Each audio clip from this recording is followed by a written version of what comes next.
ህፃን ልጅ የእናቱን ስልክ ሊያነሳና የእናቱን አሻራ ተጠቅሞ የእናቱን ስልክ ይከፍታል። ከዛም ወዲያውኑ ወደ ስልኩ በመግባት ለአባቱ ይደውልለታል። በዚህም ሰዓት አባቱ ስልኩን አንስቶ ያወራዋል። እናም ህፃኑ አባባ በፍጥነት ወደ ቤት መምጣት አለበት በማለትም ይናገረዋል። አባትየውም በዚህ ሰዓት ምን ተፈጠረ፣ ሁሉም ነገር ሰላም ነው ወይ ብሎ ይጠይቀዋል። ልክ በዚያች ቅጽበት ግን እናቱ ከእንቅልፏ ትነቃለች። እናም ይህ ህፃንም ስልኩን በፍጥነት ይደብቀዋል።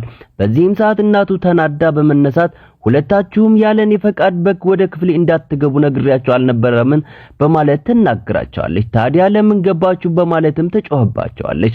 ነገር ግን ስልኩ አልተዘጋም ነበርና ይህ ነገር ሁሉንም ነገር ባለቤቷ እየሰማ ነበር። ከዛም ይች ሴት ምንም እየጠበቃችሁ ነው፣ አሁንኑ ክፍል ይወጡ በማለትም እነዚህን ህፃናቶች ትናገራቸዋለች። ከዛም ይች ሴት ምን እየጠበቃችሁ ነው ካለቻቸው በኋላ እነዚህ ህፃናት ከክፍሉ ይወጣሉ። ህፃኑ ስልኩን በጠረጴዛው ላይ ያስቀምጠዋል። ጥሪውም አሁንም አልተቋረጠም ነበር። ልክ በዚያ ጊዜ ግን የዚች ሴት ፍቅረኛ ከመጸዳጃ ቤት ወጥቶ ሃይ ቤቢ በማለት በአጠገቧ ይቀመጣል።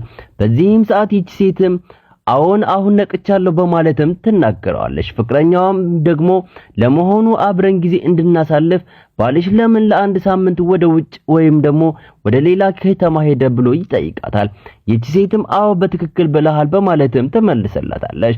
ከዛም አብረው ያወራሉ። እናም ይቺ ሴት ለፍቅረኛዋ ቡና ታፈላለታለች። በዚህም ሰዓት ፍቅረኛዋ ጋር ቡናውን አብረው ይጠጣሉ። ፍቅረኛዋም ቡናው እንዴት ነው የሚያምረው በማለትም ይጠይቃታል። ይቺ ሴትም በጣም ጥሩ ነው ስትል በድንገት የደውል ድምጽ ይሰማታል። ከዛም የባሏ ድምጽም በሩ ላይ ሲሰማት ይቺ ሴት በጣም ትደነግጣለች። ከዛም ይቺ ሴትም በጣም ደንግጣ ኦሽት ባል መጣ በማለትም ትናገራለች። በዚህ ሰዓት ግን ይህ ሰው በጣም ነበር የተናደደው። ከዛም ይህ ሰውም ምን ነው ባልሽ እዚህ ነው እንደ ያለ በማለት ይናገራታል። ከዛም በተደባለቀ ስሜትም ይች ሴት በጣም ትደናግጣለች። ከዛም አንድ ነገር ይፈጥራሉ። ይህን ሰው ወደ መጋዘኑ ታስገባና ስቶሩ ከተደበቀ በኋላ ፍቅረኛዋን በፍጥነት ሂዳ ለመክፈት ታስባለች። ከዛም ፍቅረኛዋን ከደበቀች በኋላ ባለቤቷን በሩን ከፍታ ታስገባዋለች። በተጨነቀ ስሜትም ወደ በሩ ከሄደች በኋላ ባለቤቷ ጋር እያወራች ነበር። በዚህም ሰዓት ይህን የተጨነቀ ስሜት ያየው ባለቤቷ ምነው የደነገጥሽ ትመስያለሽ በማለት ይናገራታል። በዚህም ሰዓት ምነው ከአንድ ሳምንት በኋላ ነው መመጣ ብለኸኝ ነበር እና ለዛ ነው የደነገጡት ትለዋለች። በዚህም ሰዓት አዎ ከአንድ ሳምንት በኋላ ነው መመጣ ብዬ ነበር፣ ነገር ግን አንቺን ሰርፕራይዝ ለማድረግ ነው በማለትም ይመልስላታል። በዚህም ሰዓት ባለቤቷ ወደፊት ይሄድና ሻንጣውን መጋዘኑ ውስጥ ያስገባል ወይም ደግሞ ስቶር ውስጥ ያስገባል። ከዛም ስቶር ውስጥ ካስገባ በኋላ ስቶሩን በቁልፍ ይቆልፈዋል። በዚህ ሰዓት ሚች ሴት ሲቆልፈው በጣም እየተናደደች ነበር፣ ምክንያቱም ፍቅረኛዋ እዛ ውስጥ ነበር። ከዛም ወደ ቤት ይመጣና ሻይ አፍልተሽልኛል በማለት ይደሰታል።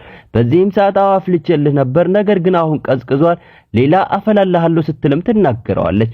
ክፍል 2 እንድሰራላችሁ ከፈለጋችሁ ኮሜንት ላይ የገባችሁ 2 ቁጥርን ጻፉልኝ።